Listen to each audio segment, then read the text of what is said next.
손해배상 책임과 보정에 관련된 단원이 출발을 합니다. 여러분 제목 재밌죠? 한 제목당 한 문제인데 손해를 입히면 손해를 배상해야 될 책임이 있습니다. 상식적으로 중개업자가 중개를 하면서 저 의뢰인에게 손해를 입히면 내가 나중에 책임져 주겠어요. 이렇게 말로만 하고 영업할 수는 없죠.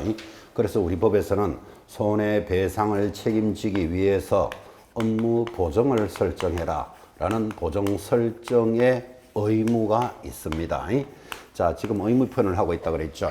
그래서 의무는 반드시 지켜야 되고 룰을 위반하면 제재가 따라옵니다. 이렇게 익히시는데 교재 85페이지 중간에 4번 제목 옆에다가 손해배상 책임과 보정 이렇게 돼 있잖아. 그죠? 이왕이면 보정 옆에 설정 의무가 있다. 이렇게 제목을 한번 적어 보시기 바랍니다.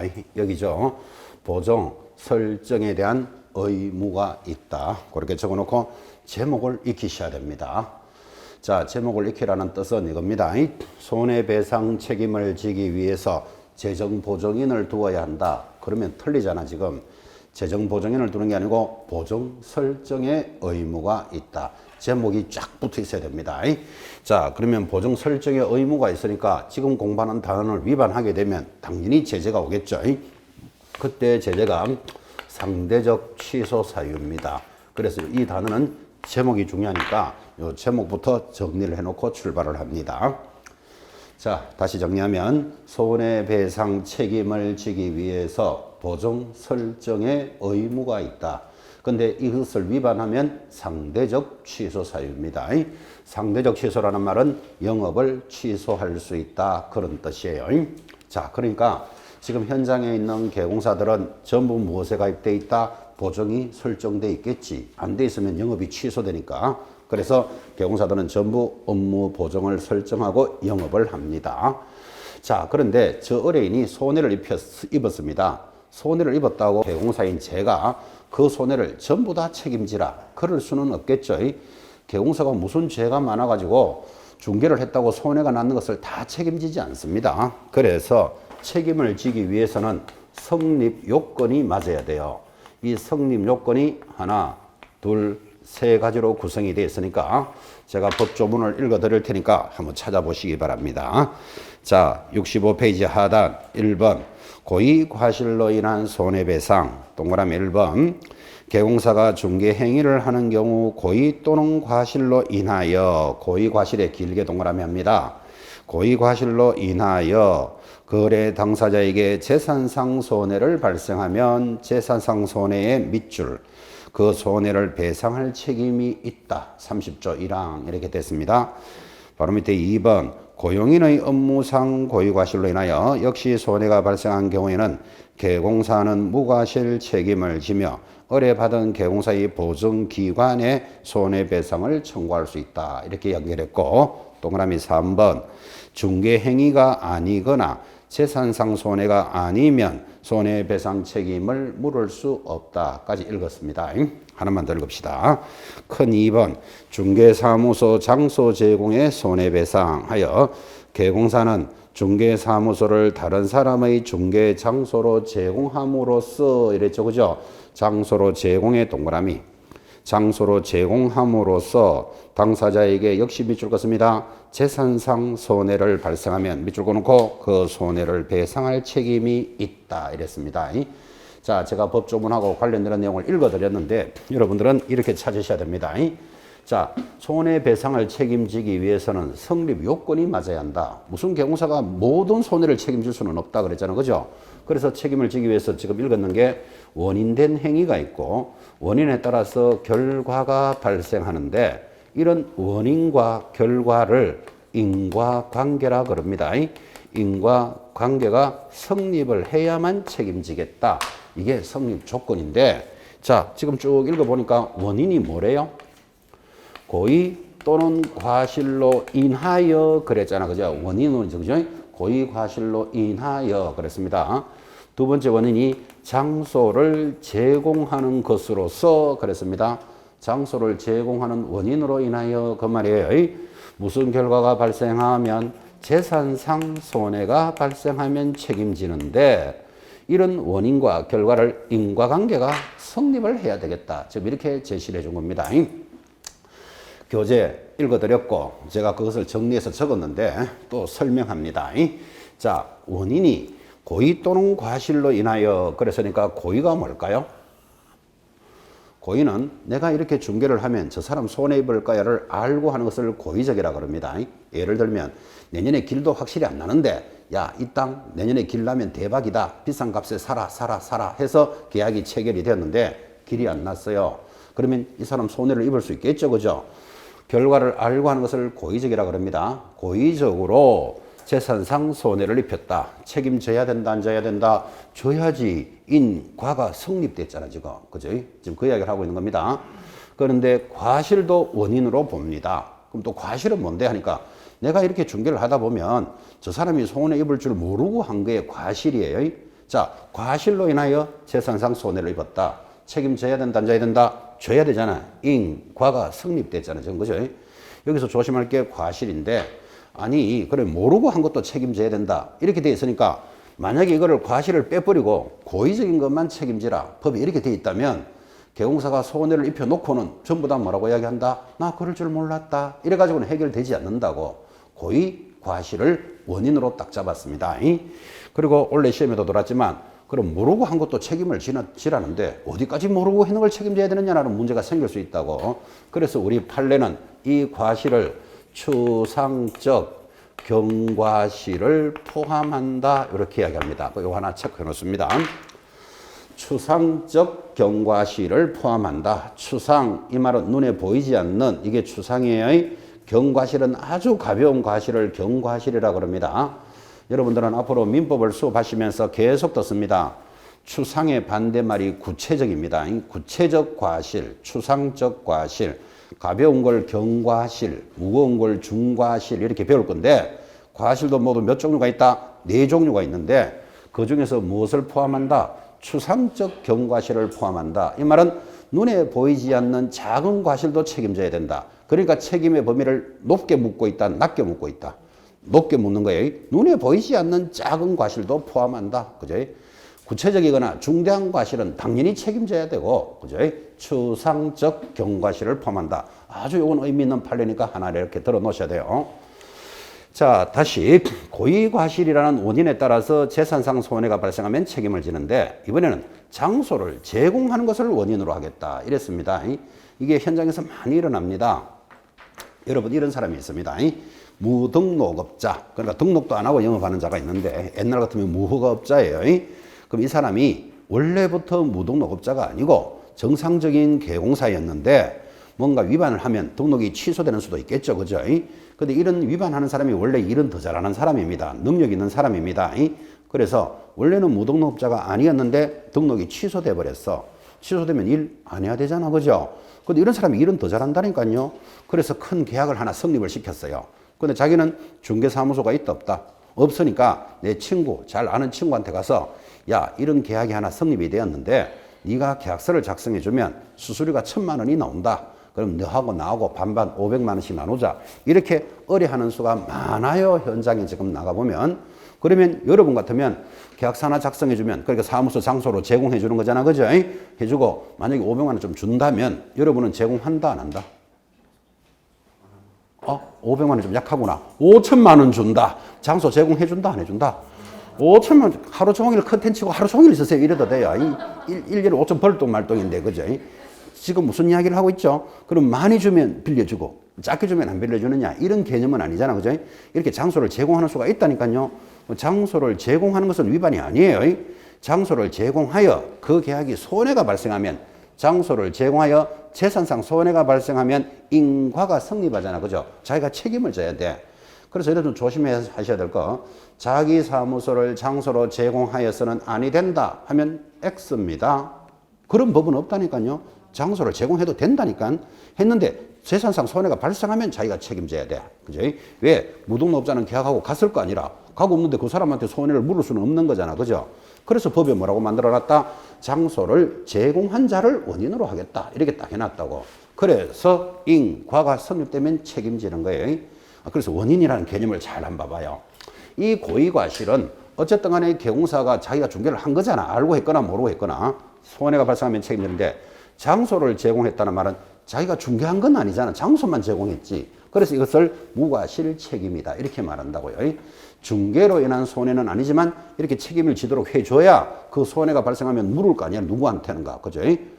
무등록업자는 계약하고 가버리고 없다니까요. 수수료 받고. 그러면 손해가 발생하면 누군가 책임져야 되는데 책임지는 자를 누구로 했다? 장소를 제공한 자를 원인으로 하겠다. 이렇게 법을 만듭니다. 자, 원인 잘 보시기 바랍니다. 이걸 설명하고 싶어서 여러분 한 20년 전에 IMF가 왔습니다. 개공사가 아파트를 소개했는데 그때 5억짜리 아파트를 얼마 중개했다고 칩시다. 그런데 한 달 쯤 있다가 IMF가 턱 와가지고 아파트 가격이 3억으로 툭 떨어졌어. 그럼 사는 사람이 2억이나 손해를 입었잖아요.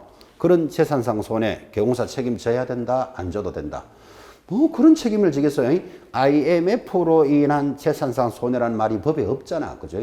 그러면 책임 안 진다 이 말이에요. 모든 책임을 지는 게 아니라고. 그래서 원인이 있어야 된다니까요. IMF가 오는 바람에 저 사람 손해 나는 것도 개공사 네가 책임지라. 무슨 개공사가 그런 무슨 죄가 있어가 그런 것까지 책임지겠어. 그죠?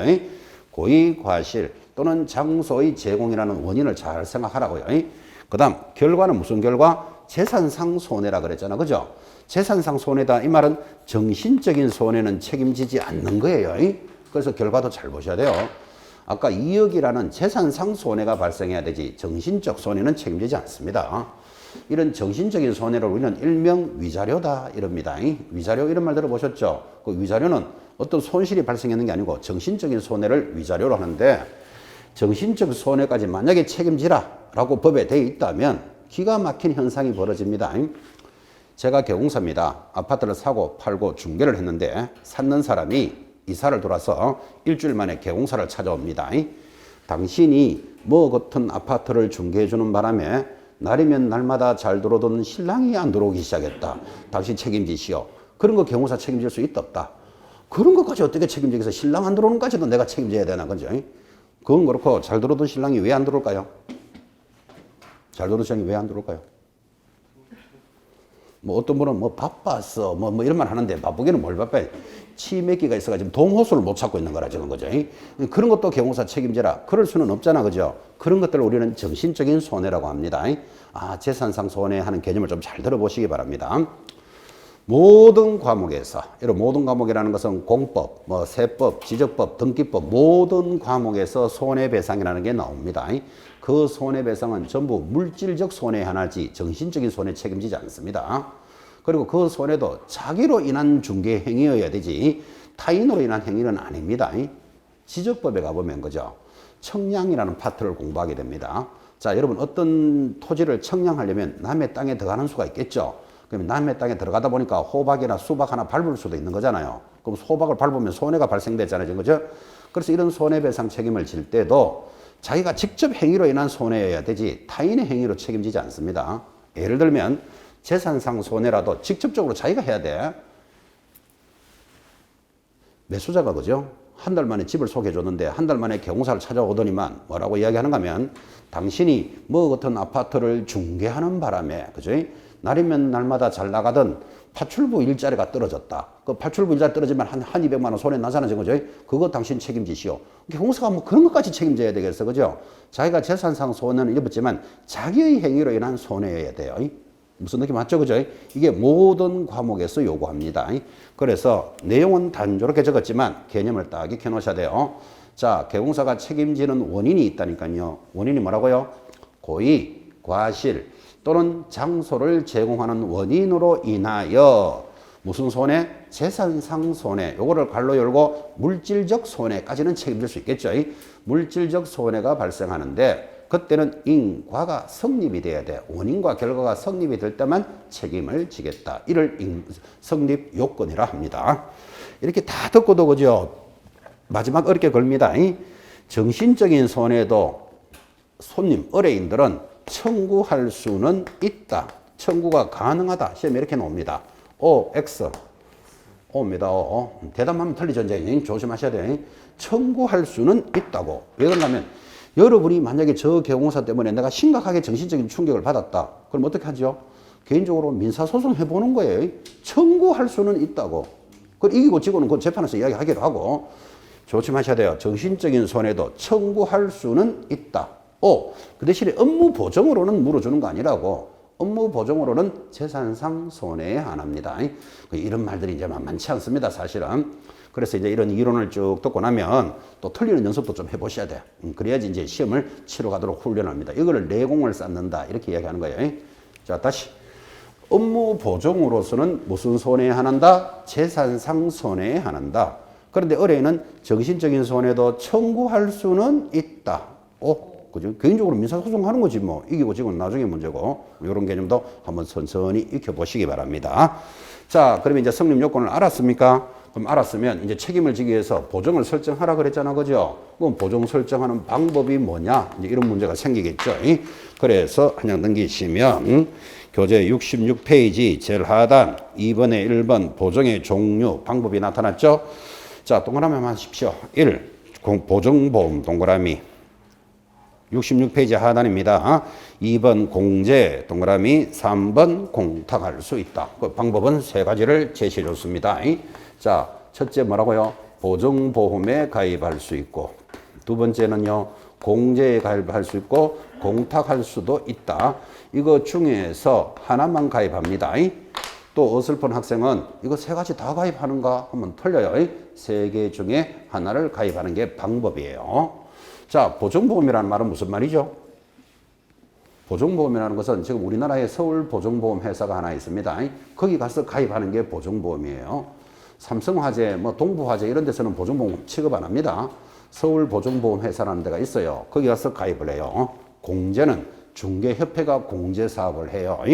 공탁은 법원에 돈을 딱 맡겨놓고 만약에 사고가 나면 이 돈에서 책임져 주겠다. 이거를 공탁이라고 불러요.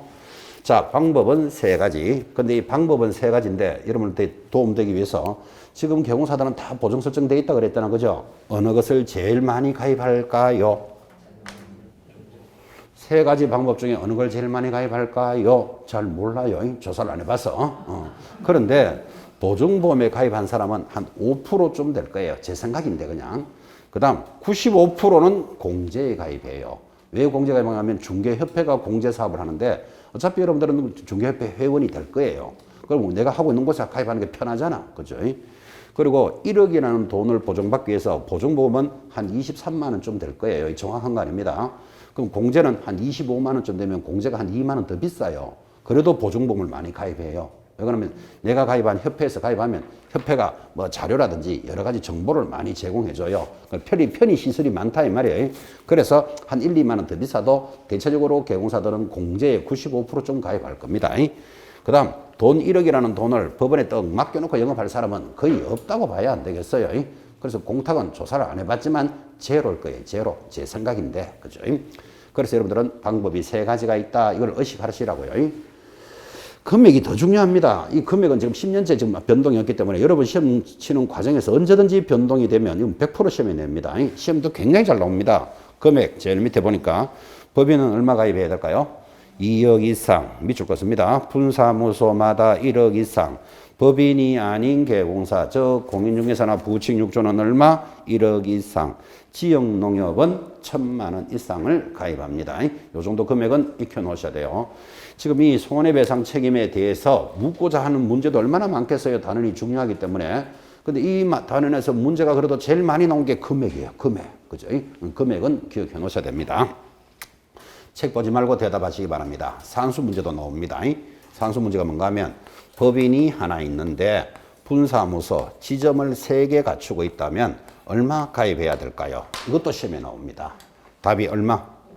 자, 법인 얼마? 2억. 분사무소마다 1억씩. 답은 얼마? 5억. 이것도 시험에 나와요. 그죠? 산수 문제지 완전히. 그죠? 그래서 금액이 중요하다 이야기를 지금 하고 있는 거예요. 제가 그죠? 이 수업을 처음 시작할 때 공인중개사 2천만 원 가입하라 그랬어요. 2천만 원.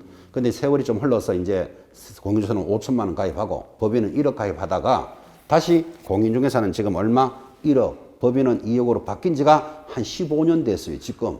그죠? 그러면 지금 언제든지 이 숫자는 바뀐다고요. 이걸 여러분한테 왜 중요하게 이야기하냐면 공인중개사는 1억을 가입하고 영업을 한다 그랬잖아. 그죠? 그럼 지금 1억을 가입하고 하면 손해가 발생했을 때 손해에 대해서 보상이 충분하다, 충분하지 못하다. 충분하지 못합니다. 지금 밖에서 개공사들이 한 달에 거래를 얼마 할까요? 뭐 잘 모르시죠, 여러분들, 그죠? 자, 한 달에 아파트 한 개 사고 팔고, 이걸 매매라 그러죠. 한 개 세 줬다고 쳐봐요. 임대, 그죠? 그럼 한 달에 2건 했다 치자고. 많이 한 건 아니잖아요. 한 달에 2건, 그죠? 근데 매매도 금액이 얼마? 그것도 아파트 가격 나름이죠. 뭐 10억짜리도 있고, 뭐 1억짜리도 있겠지. 그럼 막 5억이라고 하자고, 우리끼리 그냥. 5억짜리 아파트 하나 매매하고, 임대 가격 얼마? 그것도 금액 나름이겠지. 뭐 3억 임대도 있고, 1억짜리 전세도 있으니까. 그러면 매매 5억 잡고, 전세 3억짜리 하나 했다고 칩시다. 한 달에 2건, 그죠? 그러면 금액이 5억, 3억이니까 계약금, 중도금, 잔금을 한 달에 관리하는 돈이 8억이라는 금액이 왔다 갔다 하겠죠. 근데 공인중개사 손해가 나면 얼마 책임져라? 1억을 책임진다는 건 손해액이 굉장히 낮다고요, 이게. 그죠? 지금 현실적으로 돌아보면 공인중개사는 한 5억 좀 가입해놔야 돼. 또 나중에 마지막에 수업하시겠지만 경매도 할 수 있습니다, 개공사. 경매도 하면 경매도 가격 나름이잖아요. 뭐 상가 10억짜리도 있고 5억짜리도 있는데 5억짜리 하나 상가 받아줬다고 쳐봐요. 그 경매를 받아줬다고. 그러면 한 달에 한 12, 3억이 왔다리 갔다리 하는데 손해가 발생하면 얼마? 1억을 책임지고. 이거는 좀 심하잖아요, 여러분이 보다시피. 그죠? 그래서 현실적으로 공인중개사는 제 생각으로는 한 5억 좀 올라오고 법인은 10억 좀 가입해야 돼. 근데 지금 1억이라 그러잖아요, 공인중개사. 그죠? 이걸 왜 현실화를 못 시키는가 하면 자동차 보험 가입해 보셨죠? 내가 사고 날지 안 날지도 모르는데 6, 70만 원 1년에 자동차 보험 가입했다가 사고 안 나면 그냥 그대로 돈 날아가는 거잖아. 그죠? 그럼 이것도 마찬가지. 1억을 가입할 때 23만 원쯤 된다. 아까 그랬잖아요. 사고 안 나면 그냥 23만 원 버리는 거예요. 이거를 만약에 5억을 가입한다 그러면 100만 원쯤 가입해야 된다. 이 말이 되잖아. 그럼 사고 안 나면 꽝인데 부담이 많잖아. 그죠? 그런저런 사정으로 현실화를 못 시키고 있는 거예요, 이게. 그래도 이 금액은 중요해요. 법인은 얼마 가입하고? 2억, 공인중개사 1억, 부칙 6조 1억, 분사무소 1억, 지역농협은 1,000만 원 이상. 이게 숫자가 중요하다니까, 이게. 그죠? 그래서 현실화를 안 시켰는데, 만약에 여러분이 수험생활 공부하시는 동안에 언제든지 바뀔 수 있습니다. 금액이 달라지면, 그럼 100% 시험에 나옵니다. 금액이 어떻게 움직인다. 그런 의식도 한번 해보시고. 자, 그 다음에 이제 뭐 성립 요건 알았습니까? 방법 알았고 금액은 얼마를 가입해야 된다. 중요하게 강조했죠. 이걸 언제 가입해야 될까요? 이런 문제가 생겼잖아요, 지금. 그죠? 그래서 오른쪽 상단 67페이지 보정 설정 시기 및 신고 동그라미 1번입니다. 개공사는 사무소 밑줄 가야 되죠. 등록을 하면 업무를 개시하기 전, 시작하기 전까지 가입을 합니다. 업무 개시 전에 가입하라 그랬죠. 시험이 얼마나 자주 나오는지 등록을 신청할 때 가입해야 된다. 그러면 틀려요. 등록을 신청할 때가 아니고 등록이 되면 업무 시작 전까지는 가입하라 그랬다. 그죠? 시점 딱 잡아놓고 바로 밑에 4번 변경 이런 거는 천천히 보셔도 됩니다. 드디어 5번 별표입니다. 보정에 관한 관계 정서의 교부 의무입니다. 동그라미 1번 개공사는 중개가 완성이 되면 거래 당사자에게 손해배상 책임에 관한 사항을 설명하고 설명의 동그라미 관계 정서 사본을 교부하거나 관계 정서에 관한 전자문서를 제공하여야 한다. 법에 이렇게 되어 있고 박스 밑에 안 하면 얼마짜리? 100만 원짜리 과태료입니다. 찾았습니까? 100만 원짜리 과태료 줄을 딱 끊고 박스 다시 보면서 뭐를 설명하라고요? 기업 보장 금액 나 1억에 가입돼 있다. 이거 설명하라 이 말이에요. 그 다음에 니은 보장기간. 이거 유효기간은 언제부터 언제까지다. 유효기간, 보장기간. 그리고 디귿. 손해가 발생하면 손해를 청구하러 가야 되잖아요. 그러니까 보증보험 공개사업자 공탁기간의 마지막에 동그라미 소재지도 설명해 줘야 돼. 설명만 해야 됩니까? 설명하고 자료도 제공해 줘야 됩니까? 자료를 제공해 줘야 한다. 그랬다니까. 그죠? 그래서 이거 위반하면 100만 원짜리 과태료다. 그런 뜻이에요, 이게. 자, 주목하며 보시기 바랍니다. 오늘 계속 공부하고 있지만 물건을 파는 자, 매도인이 있습니다. 사는 사람, 매수인이 있습니다. 개공사가 중개를 해서 오늘 다 배웠습니다. 계약이 체결이 되면 양 당사자, 매도인, 매수인에게 교부해야 되는 게 지금 세 가지를 다 배우셨어요. 이거 시험에 굉장히 잘 나와요. 자, 계약이 딱 체결이 되면 내가 5억에 사겠다 팔겠다 계약이 체결되면 당사자들에게 교부해야 될 것 첫째 뭐? 오늘 배우셨잖아요. 거래계약서 당사자에게 교부하고 개공사는 5년간 보존해야 한다. 들어보셨죠? 두 번째, 이 물건에 대한 확인 설명서 당사자에게 교부하고 개공사는 몇 년간? 3년간 보존하여야 한다. 오늘 들으셨잖아 지금 그죠? 그 다음 세 번째가 이거예요. 보정사항이에요. 보정사항이 뭔가 하면 나 공제에 가입돼 있다. 그리고 유효기간은 얼마고 당신이 손해가 나면 여기 가서 청구할 수 있다라고 소재지를 설명하고 그 자료를 제공해 줘야 된다고. 안 하면 얼마짜리? 100만 원짜리 과태료다. 지금 그 이야기 하는 거예요. 그래서 쌍방에게 교부하는 세 가지 시험에 잘 들어옵니다, 이거. 여러분들은 중개사무소를 통해서 부동산을 거래해 본 적이 있습니까? 최근 몇 년 안에 내가 뭐 집을 팔거나 사거나 세를 얻거나 중개사무소를 통해서 계약을 하면 개공사 첫 번째 거래 계약서 교부해 줍니까? 그럼 당연히 교부합니다. 왜냐면 거래 계약서를 교부해 줘야 뭐 수수료를 받을 수 있으니까. 확인 설명서 교부해 줍니까? 당연히 교부합니다. 요즘에는 개공사들이 공부한 사람들이 많기 때문에 이런 거 위반 안 해요. 확인 설명서 딱 교부해서 봉투에 딱 넣어놓습니다. 세 번째 보정사항. 나 공제에 가입돼 있다. 그리고 유효기간은 1월 1일부터 12월 31일이고 금액은 1억이고 소재지는 서울, 중구, 뭐 청파동 몇 번지에 있는 이 자료를 복사해서 이어놓습니다. 이 자료를 제공해 줘야 한다. 그랬잖아. 그죠? 세 가지 잘 기억해 놓으셔야 돼요.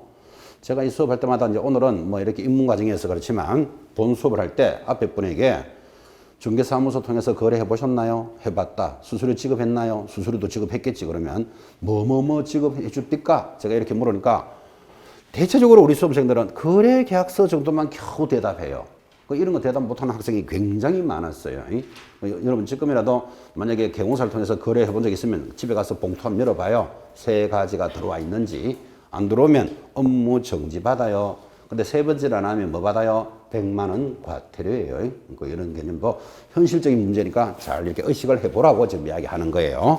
자, 그래서 보정을 교부하고 설명해 주어야 한다. 그 다음에 손해배상 청구 참고로 보시면 됩니다. 좀 중요한 게 68페이지 상단에 가보시면 손해배상 책임의 범위와 제한인데, 자, 1번 잘 들어봐요.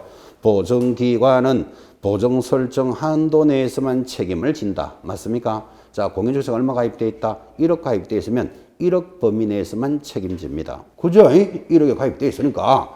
근데 지금 보정기관은 그랬지, 개공사는 한도 내에서만 책임진다. 이러면 틀려요. 옆에 개공사 X 딱 표시해 놓으셔야 돼요. 의미 잘 보셔야 됩니다. 여러분, 지금 공인중개사가 1억을 가입하고 영업한다고 했죠. 근데 손해가 1억 2천이 발생할 수도 있다 없다? 있잖아. 그러면 개공사 얼마 책임져야 될까요? 자기가 1억 가입됐으니까 1억만 책임진다. 웃기는 이야기잖아 지금. 그죠? 손해배상 전액에 책임져야 돼. 1억 2천. 근데 보정기관에서는 얼마 책임진다? 가입한 금액만 책임져 주는 거예요. 개념 잡았습니까? 그리고 1번 동그라미 1번 지문 같은 거 아주 의식해 줘야 돼요. 이거 강조해서 수업 안 하면 그냥 설렁설렁 듣는다고요. 2번 개공사는 거래 당사자에게 발생한 모든 손해에 대해서 배상 책임을 진다. 누가 모든 책임을 진다고요? 개공사는. 그죠? 그 모든 책임이니까 여기는 정신적인 손해도 들어가는 거예요. 근데 보정기관에서는 무슨 책임만 진다? 재산상 손해만 책임지는 거예요. 의식하셔야 됩니다. 무슨 말 하는지. 자, 이제 3번 별표 하나 찍으시고, 아주 자주 나옵니다. 개공사는 보증보험금, 공제금 또는 공탁금으로 손해배상을 한 때에는 15일 내로 15일의 동그라미 보증보험 또는 공제에 다시 가입하거나 공탁금 중 부족된 금액을 보전 채워넣고 해야 되는데 며칠 내로 채워넣으라고요? 15일. 이게 시험에 잘 나온다고요. 근데 이제 앞으로 여러분들이 처음 들을 때는 이게 선명하게 입력이 탁탁탁탁 되는데 이게 이제 공부가 진행되면 막 어디서 숫자를 많이 듣거든. 그러면 막 헷갈리기 시작한다고. 그래서 아주 강하게 수업을 이렇게 합니다. 여러분들은 나중에 이제 1억을 가입하고 공인중개사로서 영업을 하다가 저 고객에게 2천만 원 손해를 입혔어요. 그럼 2천만 원 물어주겠죠? 그러면 영업을 더 할까요? 안 할까요? 중개를 하다가 잘못해가지고 2천만 원 물어줬다고 쳐요. 물어주면 계속 영업을 한다? 안 한다? 그때부터는 이빨 깨물고 영업해야 돼요. 2천만 원 복구해야 되니까. 며칠 내로 이빨 깨물어야 된다? 15일 내로 이빨 깨물고 다시 가입하는 거예요. 이빨 깨물고 15일. 이 말을 잘 들으라고 자꾸 이야기하는 거예요. 이빨도 안 그래도 약한데 뭐 깨물기는 뭐 깨물겠어요, 사실은. 그런데 15일이라는 숫자를 강조하려고 그러는 거예요. 내가 영업을 하다가 손해를 입혔다. 영업 그만한다? 이빨 깨물고 다시 해야 된다. 이빨 깨물고 다시 해야 되지. 복구해야 되니까. 며칠 내로 이빨 깨물으라고요? 15일 내로 이빨 깨물고 다시 가입하거나 부족한 금액은 채워넣고 하는 겁니다. 그래서 앞으로 여러분들은 이빨 깨물고 하면 며칠? 15일. 이거 기억하라는 뜻이에요. 30일 내로 다시 가입하고 영업해야 한다. 이런 거 지금 단골 문제로 냈어요. 그죠? 작년에 31일 때도 출제됐고, 이빨 깨물고 15일까지 익혀놓습니다. 자, 이어지는 단은 계약금 등의 반환 채무에 대한 보장 제도입니다. 옆에다가 에스클로우라고 한번 적어 보십시오. 작년에는 출제 안 됐고, 뭐 한 3, 4년 꼴에 한 번씩 나옵니다. 중요 안 하다 이 말이에요. 에스클로우라고 적으시고, 적었습니까? 그러면 계약금 등의 예치 제도를 에스클로우라 부르고, 영어로는 밑에다가 번역하기를 거래 안전을 보장하는 제도, 그렇게만 적어 놓습니다. 자, 지금 5번 계약금 등의 반환 채무에 대한 보장 제도를 영어로는 뭐라 부른다? 에스클로우 그래요. 에스클로우. 에스클로우인데 이거를 우리말로 번역하면 거래 안전을 보장하는 제도. 근데 이 거래 안전을 보장하는 제도는 반드시 해야 될까요? 해도 되고 안 해도 될까요? 해도 되고 안 해도 돼. 그래서 이 단원이 중요성이 떨어지는 거예요. 첫째 줄만 보고 넘어갈 겁니다. 1번에 동그라미 1번. 계공사는 자 방금 얘기했죠. 밑줄 껐습니다. 거래 안전을 보장하기 위하여. 이게 에스클로라 그랬잖아요. 영어로. 그죠? 거래 안전을 보장하기 위하여 필요한 경우에는 계약의 이행이 완료될 때까지 계약금, 정도금, 잔금을 이 세 가지를 계약금 등 이렇게 불러요. 줄여서 계약금 등을 예치 명의자의 명의로 예치기간에 예치하도록 줄 것입니다. 당사자에게 권고하여야 한다. 할 수 있다. 할 수 있다. 이게 시험에 한 3번 나왔어요. 뭐라고? 권고하여야 한다. 해놓고 틀린 거 찾아라. 한 3번 물었다고. 그죠? 그러면 이 단원의 가장 큰 주제가 뭔가 하면 지금 이런 제도는 반드시 해야 된다. 해도 되고 안 해도 되고. 해도 되고 안 해도 되는 제도니까 중요성이 떨어진다. 지금 그 말하고 있잖아. 그죠? 그 1번만 잘 봐놓으시고. 자, 가벼운 단어니까 넘어갑니다. 69페이지 또 무거운 단어가 따라옵니다. 금지행위. 옆에다가 왕별 딱 그리셔야 됩니다. 딱 제목만 들어봐도 금지행위잖아. 그죠? 하여서는 아니 되는데 지금이 의무편이잖아. 그죠? 이 하여서는 아니 되는 금지행위를 옆에다가 적기를 부작위 의무다. 이렇게 적어 놓습니다. 금지행위를 다른 말로 뭐라고 부른다고요? 부작위 의무다. 이 부작위라는 말은 부작위는 하여서는 아니 되는 의무다. 그런 뜻이에요. 부작위. 작자가 시작할 때 작자죠. 시작하여서는 아니 된다. 그러면 반드시 해야 되는 의무는 자기 의무다. 이렇게 부르겠죠. 지금까지 쭉 자기 의무를 들었어요. 하여야 한다. 보정 설정 하여야 한다. 이렇게 자기 의무를 들었다면 지금부터는 하여서는 아니 된다라는 부작위 의무에 접어듭니다. 당연히 중요할 수밖에 없죠. 이 부작위 의무는 이번 31일 때 시험 때 올리죠. 올해 초반기에 많이 바뀌었습니다. 법이 많이 개정돼 들어왔고 또 이제 당연히 올해 10월 30일 지나간 시험에서 이거 당연히 문제 물을 거야 이렇게 예고를 많이 했었는데 단원 자체가 중요하잖아. 그죠? 그런데 하나밖에 안 나왔어요. 많이 바뀌었다 그랬잖아. 지금 그죠? 그러면 여러분 내년 시험에 32일 준비 수험생들은 100% 묻습니다. 이거는 아주 내용이 중요하기 때문에. 자, 그래서 이제 금지행위라는 단원이 따라 들었는데 자, 거기 1번 보면 법 33조 1항의 금지행위라는 말 찾았습니까? 33조 1항은 몰라도 되지만 바로 밑에 적용 대상 금지행위는 개공사 등의 동그라미 개공사 등이 누굽니까 하니까 옆에 개공사, 소공사, 중개보조원, 법인의 사원에게 모두 적용한다. 33조 1항은 개공사 등 중개업을 하는 사람한테 적용하는 금지행위예요. 그리고 한 장 넘겨봐요. 한 개 넘기시면 여기입니다. 72페이지 72페이지 상단에 3번 33조 2항의 금지행위 이렇게 되어 있죠. 그죠? 33조 2항의 금지행위 그 옆에다가는 누구든지 이래 적으셔야 돼요. 이거는 누구든지 하면 안 되는 거예요. 자, 그래서 이렇게 크게 금지행위가 두 줄기로 바뀌는데 거기 동그라미 1번 한번 볼까요? 3번 1번 33조 2항의 금지행위는 집주인들이 그 집주인의 줄 한번 끄시고 안내문 온라인 커뮤니티 등을 이용하여 집주인들에게도 적용하겠다. 그러니까 누구든지 적용하는 게 33조 2항이에요. 자, 그러면 여러분들은 이렇게 따라갑니다. 지금 하여서는 아니 되는 금지 행위가 원래는 1번 개공사 등이 금지한다. 이렇게 금지 행위가 있다가 이번에 도입되기를 누구든지도 하면 안 되는 금지 행위가 도입이 된 거예요. 그래서 자칫 묻습니다. 개공사 등은 아까 읽어드렸는데 누구라 그랬죠? 개공사, 소공사, 중개보조원, 법인의 사원, 임원 등 중개업을 하는 사람들은 이런 행위를 하여서는 아니 된다. 원래 이렇게 있었는데 이번에는 뭐가 도입되어 있다? 누구든지 하면은 안 된다. 라는 두 줄기로 만들어졌다니까. 그죠? 그래서 이 단어는 큰 단어이에요. 누구든지는 누가 들어가죠? 매도인도 들어가고, 매수인도 들어가고, 조국이도 들어가고, 윤미향이도 들어가고, 다 들어갑니다. 누구든지 하여서는 아니 된다. 되겠습니까? 자, 그렇게 해서 두 파트로 나눠졌다는 것부터 딱 잡으셔야 돼. 그럼 이걸 가지고 시험에서 금지 행위는 개공사 등에게만 적용하는 규정이다. OX, X, 누구든지도 적용하는 게 있다니까. 그죠? 이렇게 해서 두 줄기를 잡아놓고, 자, 다시 뒤로 돌아가서, 그러면 개공사 등이 하면 안 되는 금지 행위, 제목하고 형벌을 시험에 묻습니다. 거기 교재 69페이지 보시면 1년에 1,000만 원, 밑에 3년에 3,000만 원 이렇게 돼 있는데 그거 지금 보지 말고 큰 글씨로 보시기 바랍니다. 교재 70페이지입니다. 2번에 1번. 자, 해당 중개 대상물의 거래상 중요 사항에 관하여 거짓된 은행을 하여서는 아니 된다. 거짓된 은행, 동그라미. 이제 핵심 단어를 찾아 나오셔야 돼요. 핵심 단어. 2번 중개대상물의 매매를 업으로 하여서는 아니 된다. 매매를 업, 핵심 단어, 동그라미.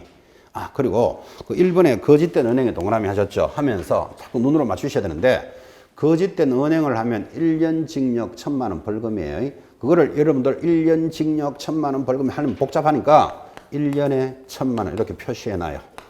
제목하고 형벌이 눈에 맞아야 된다. 그래서 1번 거짓된 은행 1년에 1,000. 2번 매매를 업 동그라미 하셨죠. 딱 보는 순간 옆에다가 1년에 1,000. 그래서 제목하고 형벌을 눈에 맞추세요. 그 말이에요. 3번 사무소 등록을 하지 않고 중개업을 하는 자인 사실을 알면서, 일단 알면서 밑줄, 그를 통하여 중개를 의뢰받은 행위 또는 등록을 하지 않고 중개업을 하는 자인 사실을 알면서, 역시 알면서의 밑줄, 자기 명의를 이용하게 하는 행위, 그거 옆에다가 협조행위 이렇게 적으셔야 돼요.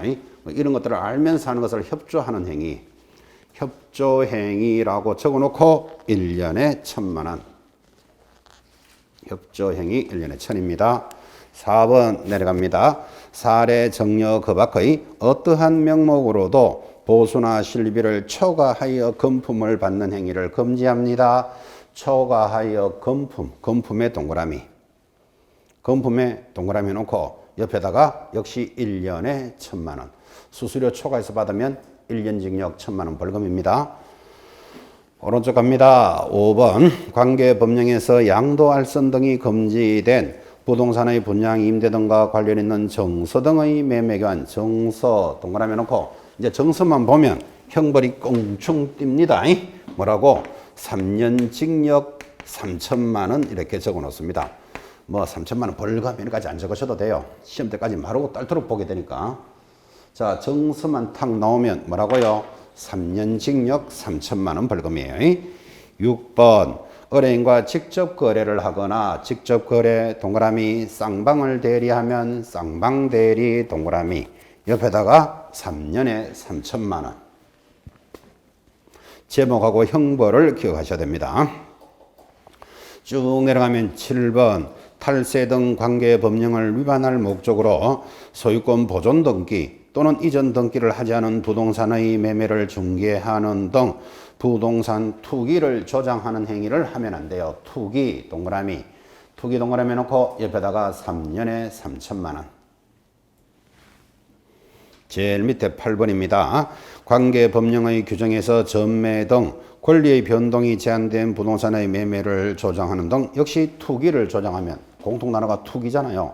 투기 동그라미 놓고 투기만 보면 3년에 3,000만 원입니다.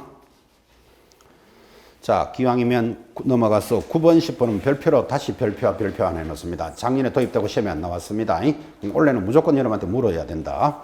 9번, 부당한 이익을 얻거나 제3자에게 부당한 이익을 얻게 할 목적으로 거짓된 거래가 완료된 것처럼 꾸미는 등 중개대상물의 시세에 부당한 영향을 주는 행위. 시세, 동그라미 놓고 시세만 보면 3년에 3천만 원입니다. 10번, 단체를 구성하여 단체의 동그라미 특정 중개대상물에 대하여 중개를 제한하거나 단체 구성원 외의 자와 공동 중개를 제한합니다. 옆에 밖에 나가면 여러분들 회원 없어, 비회원 없어, 혹시 이런 말 들어봤나요? 이게 단체를 구성하는 거예요. 하다가 적발되면 3년에 3천만 원. 자, 그렇게 적어놓고 지금까지 읽었는 것은 개공사 등에게만 적용되잖아. 그죠? 자, 이것을 그 양이 많기 때문에 앞으로 시험 치는 날까지 암기법, 노래를 이렇게 부를 겁니다. 개공사 등에게 적용되는 것, 그 금을 받고 매매에 협조하게 되면 1년에 1,000만 원이고 이렇게 가는 거예요. 자, 그 금 매매 협조는 1년에 1,000만 원. 그리고 정서를 직접 거래, 쌍방대리, 지금 동그라미 한 것들입니다. 투기를 조장하면 3년에 3천만 원인데 이번에 도입되기를 시세를 조작하거나 단체를 구성하면 3년에 3천만 원이 도입됐습니다. 그래서 시세와 단체는 일부러 별표도 하나씩 더 했습니다. 강조하고 있다 이런 뜻이죠. 자, 이렇게 해놓고 이제 노래 제목을 적은 겁니다. 지금 여러분들은 이거 다 암기할 필요 없죠? 시험 때까지 암기하면 되니까. 그래서 일단 제목을 알아야 뭐 노래 가사를 찾아내지. 자, 그래서 금지행위 하면 노래를 어떻게 부른다고요? 거금을 받고, 그러면 거금이면 좀 큰 돈이다 이렇게 생각해요. 거금을 받고 매매하는데 협조를 하면 1년에 1,000만 원씩 법니다. 1년에 1,000만 원씩 버는데 이게 마음에 안 드시는 분들은 정서를 직접 쌍방으로 투기를 하면 이제 얼마 벌게 된다? 3년에 3천만 원짜리다. 이렇게 기억해 보는 거예요. 그 다음 시세를 조작하거나 단체 구성입니다. 이 두 가지는 왜 옆으로 뺐는가 하면 이번에 도입됐으니까 시세, 단체 구성은 옆으로 뽑아 놓은 거예요. 구체적인 내용을 설명하겠지만 왜 이렇게 공부하는지 여러분 느낌이 와야 됩니다. 봐요. 거금 매매 협조 4가지라는 내용을 시험에 딱 던지고 여기 정서를 여기 딱 갖다 겁니다. 그러고 5가지잖아. 그죠? 다음 내용 중 금지 행위로서 성격이 다른 놈을 찾으시오. 요거 성격 다른 놈 눈에 딱 보입니까? 나머지는 전부 얼마? 1년에 1,000인데 3년에 2천만짜리 이렇게 딱 끼운다니까요. 그 문제 내는 폼이래, 털이. 그죠? 그래서 공부를 이렇게 맞춰서 하는 거예요. 자, 다시. 정서를 직접 쌍방으로 투기하면 3년에 3천이라 그랬잖아. 그죠? 여기에 거짓된 은행을 하나 딱 걸어놓고 다음 금지 행위 중 성격이 다른 놈을 찾으시오. 문제 읽으면서 답 찍어내셔야 돼요. 이렇게 나오는 게 기본 툴로 나오는 문제다 이 말이에요. 그래서 제목하고 형벌이 눈에 맞아야 된다. 자, 한 번만 더 합시다. 지금 교재는 책은 다 해드렸는데 금지 행위가 무엇입니까? 하면 제목이 뭐라고요? 그 금을 받고, 그 금이 큰 돈이다 이렇게 기억하라고 그랬죠. 그 금을 받고 매매에 협조하게 되면 1년에 1,000만 원씩 벌지만 마음에 안 들거든. 정서를 직접 쌍방으로 투기를 하면 3년에 3천인데 시세 조작 단체 구성도 3년에 3천이 도입이 됐습니다. 자, 이렇게 제목이 딱 잡혀있는 분들은 그 하니까 뭐였죠? 거짓된 은행하여서는 아니 된다. 이제 시험 때까지 가는 거예요. 금, 초과하여 금품을 받아서는 아니 된다. 매매업을 금지한다. 아까 동그라미 한 게 그것들입니다. 무등록업자임을 알면서 협조하는 행위를 금지합니다. 정서를 거래하거나 직접 거래, 쌍방대리, 투기를 조장하면 3년에 3천인데 지금 가사는 천천히 가도 돼요. 아직까지 바쁜 거 아니잖아. 그죠? 시세를 조작하거나 단체를 구성하면 3년에 3천이다. 이걸 공부하신 거예요. 자, 금지 행위는 크게 1번 개공사 등이 하여서는 아니 되는 거. 거금을 받고 매매에 협조하면 1년에 1,000이고 정서를 직접 쌍방으로 투기하거나 시세를 조작하거나 단체를 구성하면 3년에 3천입니다. 이번에 도입되기를 누구든지 하면 안 되는 것도 도입이 됐습니다. 자, 누구든지 하면 안 되는 거 여러분들 교재로는 72페이지 거기 4번 내놓으면 하단에 자, 첫째 줄에 누구든지 찾았습니까? 누구든지 다시 동그라미 4번의 첫째 줄 누구든지 시세에 부당한 영향을 줄 목적으로 다음 어느 하나의 방법으로 개공사 업무를 방해하여서는 아니 된다 하면 무조건 3년에 3천입니다. 그 옆에다가 3년에 3천 적어놔요. 그래서 이번에 도입된 것들은 3년에 3천인데 자 5가지가 들어오는데 5가지가 다 똑같아요. 이게 한번 봐요. 1번 안내문, 온라인 커뮤니티 등을 이용하여 특정 개공사 등에 대한 의뢰를 제한하거나 제한을 유도하는 행위를 하면 안 된다. 유도 동그라미. 2번 똑같이 간다니까요. 안내문, 온라인 커뮤니티 등을 이용하여 중개 대상물에 대해서 시세보다 현저하게 높게 표시 광고 중개하는 특정 개공사 등에게만 의뢰를 하도록 유도하는 행위를 하여서는 아니 된다. 유도 동그라미. 3번 똑같이 나간다니까요. 안내문, 온라인 커뮤니티 등을 통하여 특정 가격 이하로 중개를 의뢰하지 아니하도록 유도하는 행위를 하여서는 아니 된다. 어디 동그라미 할까요? 유도 동그라미. 4번 정당한 사유 없이 개공사 등의 중개 대상물에 대한 정당한 표시 광고 행위를 방해하는 행위를 하여서는 아니 된다. 방해 동그라미. 5번 개공사 등에게 중개 대상물을 시세보다 현저하게 높게 표시 광고하도록 광고하거나 대가를 약속하고 시세보다 현저하게 높게 표시 광고하도록 뭐 하면 안 된다. 유도하는 행위를 하여서는 아니 된다. 유도의 동그라미. 자, 이 5가지가 도입됐는데 막 이거 머리 싸매고 암기해야 될 거 아니죠? 누구든지 하면 안 되는 거 유도하거나 뭐 방해하는 행위를 하여서는 아니 된다. 그죠? 이거 하면 3년 징역 3천만 원 벌금이에요. 그래서 여러분들 그 교재 시작하면서 누구든지 하면 안 되는 거 얼마? 3년에 3천 적었고 그것들이 5개나 되지만 동그라미 쳐놓고 보니까 유도 아니면 방해 2개밖에 없어. 그죠? 결코 어려운 내용 아닙니다. 그리고 유도하는 행위 이런 것들은 앞으로 기본 수업 시간에도 많이 전달을 해드리겠지만 지금은 이제 제목만 잡는 시간인데 유도하는 행위는 이런 거예요. 아파트에 제일 파워 센 사람이 누굴까요? 아파트 단지에서. 분여회장입니다. 자, 정확하게. 제가 아파트 단지에서 제일 센 사람 누구니까 할게요. 어떤 사람이? 동대표 별로 안 셉니다. 관리소장 이거 별로 안 셉니다. 그런 사람 좀 누가 가르치운다? 분여회장님들 다 가르치웁니다. 하여튼. 그래서 아파트 단지의 분여회장이 파워가 제일 센데 분여회장이 이제 분여회 회원들을 모시고 아파트 단지 앞에 가면 중개사무소 쫙 있죠. 그죠? 실제 우리 동네 아파트가 10억짜리예요. 10억. 그런데 앞에 쫙 가가지고 뭐라고 이야기하는가 하면 11억 미만으로 광고하거나 거래하면 당신들은 이 동네에서 거래 못하게 하겠어. 이렇게 이야기하는 거예요. 분여회장 파워 세다 그러잖아. 그죠? 그러면 그 중개사무소 전부 다 아파트 광고 전부 얼마? 11억 이상으로 쫙 내야 돼. 부당하게 표시 광고하는 행위를 유도하는 행위. 무슨 말인지 느낌 왔습니까? 가격을 1억을 띄우는 뭐 그런 행위잖아요. 이런 거죠. 이런 걸 하다가 적발되면 얼마로 간다? 3년에 3천이다. 그런 뜻이에요. 느낌 왔습니까? 그래서 그런 내용들이니까 지금은 내용을 파악하는 게 아니고 제목을 잡으셔야 됩니다. 큰 단원을 하나 해결 다 했습니다. 자, 이제 정리하고 쉽니다. 금지 행위는 이번에 도입되기를 2파트로 나누어졌어요. 하나는 개공사 등이 하면 안 되는 거. 이번에는 누구든지 하면 안 되는 것도 돌았어요. 자, 근데 누구든지 지금 시험 안 나왔기 때문에 여러분 원래 시험 나와야 된다. 지금 이렇게 강조하고 있다고요. 자, 개공사 등이 하면 안 되는 거. 노래 제목이 뭐죠? 거금을 받고 매매에 협조하면 1년에 1,000인데 1년에 1,000이 마음에 안 드시거든. 정서를 직접 쌍방으로 투기하거나 시세를 조작하거나 단체를 구성하면 3년에 3천만 원짜리입니다. 두 번째 도입되기를 누구든지 하여서는 아니 된다. 뭐를요? 방해하거나 유도하는 행위. 거기 온라인 커뮤니티 내용 다 똑같다니까 시험에 들어오면. 그죠? 그렇게 해서 제목을 딱 잡아가는 시간입니다. 그래서 큰 단은 금쟁이를 공부하셨고 이제 오른쪽 73페이지 보시면 신고센터의 설치 운영이라는 말 보이시죠? 그죠? 이게 무슨 말인가 하면 요즘 여러분 TV 탁 틀면 뉴스가 2가지밖에 없죠. 하나는 윤석열 그죠? 또 하나는 뭡니까? 부동산. 뉴스 그거밖에 없습니다. 사실 지금 보시면 뉴스만 부동산만 딱 뜨면 김현미 국토장관 들어오죠. 어제 또 유명한 명언을 했죠. 지금 아파트 가격이 왜 올라가느냐, 전세 물건이 왜 없느냐 하니까 공급이 부족해서 그렇다. 그죠?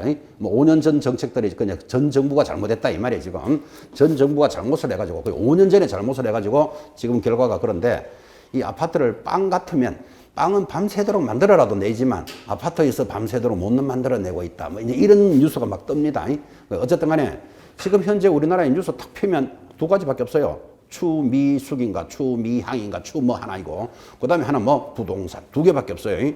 부동산 정책에 대해서는 지금 이런 것 때문에 시세를 조작하거나 단체를 구성하는 유도 방해하는 행위 때문에 지금 이렇기 때문에 법을 갑자기 만드는 거예요. 그죠? 그래서 이런 것들은 고발하면 신고를 하도록 센터를 만들어 놨어요. 그래서 오른쪽에 제목이 뭐라고 돼 있죠? 신고센터를 설치 운영한다. 1번 이건 시험에서 나올 수 있는 거 딱 하나밖에 없죠. 이런 신고센터는 누가 설치한다? 국토장관은 찾았습니까? 거기 동그라미. 다음 부동산 거래 질서 교란 행위를 방지하기 위하여 부동산 거래 질서 교란 행위 신고센터를 설치 운영할 수 있다. 그래서 신고센터를 설치하는 것에 대한 내용들이에요. 이거 그죠? 지금 입문 과정에서 이거 크게 중요 안 하죠. 이런 건 뭐 큰 의미는 없죠.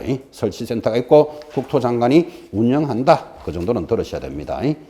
그리고 넘어가면 74페이지 이번에 또 법이 바뀌었는데 74페이지 제일 상단 국토장관은 부동산 거래 질서 교란 행위 신고센터 업무를 한국감정원법에 따른 한국감정원에 위탁한다. 이렇게 돼 있잖아요. 그죠? 국토장관이 다른 일은 안 하고 교란센터만 운영할 수는 없죠. 그래서 이걸 한국감정원에 위탁하는데 한국감정원이 이달부터 바뀌었어요. 이름이. 그래서 그거 싹 지우고 감정원을 부동산 감정원 이렇게 바꿔요. 아, 부동산 평가원인가? 지금 한국감정원이 있다가 이름이 바뀌었다니까요. 이달에 부동산 평가원. 그래 한번 적어보십시오. 나중에 다시 제가 확인 한번 해보겠습니다. 아니면 검색 한번 해보셔도 되고. 그래서 한국감정원 이름 바꿨다니까요. 지금 찾고 계시는 분 뭘로 바뀌었습니까? 예? 아직 못 찾았어요. 한국감정원에 위탁할 수 있다가 이제 법이 바뀌었어요. 안 나옵니까? 제가 확인해 드릴게요. 나중에. 부동산 평가원 그래 적으십시오. 이름 그래 바뀌었는 것 같아. 안 나와요? 바뀐 지 얼마 안 됐기 때문에 그래요. 그래서 한국감정원은 없어지고 이게 뭘로 바뀌었다? 부동산 평가원인가? 부동산 감정원인가? 그렇게 바뀌었습니다. 아, 그래. 부동산원. 아, 괜히 쓸데없는 소리 했다. 한국감정원 지우고 부동산원. 예, 이렇게 바꿔놓습니다. 이렇게 기관 이름이 바뀌었어요. 한국감정원이 뭘로 바뀌었다? 부동산원에 위탁할 수 있다. 그거 하나 수정해 놓으시고 최근에 바뀌었으니까. 그죠? 자, 그리고 신고센터의 운영 신고 방법 참고로 보시면 됩니다. 넘어가서 오늘 단원에서 그래도 여러분이 제일 관심 있는 단원 76페이지 중개 보수는 봐야 안 되겠습니까? 10분 쉬었다가 진행합시다.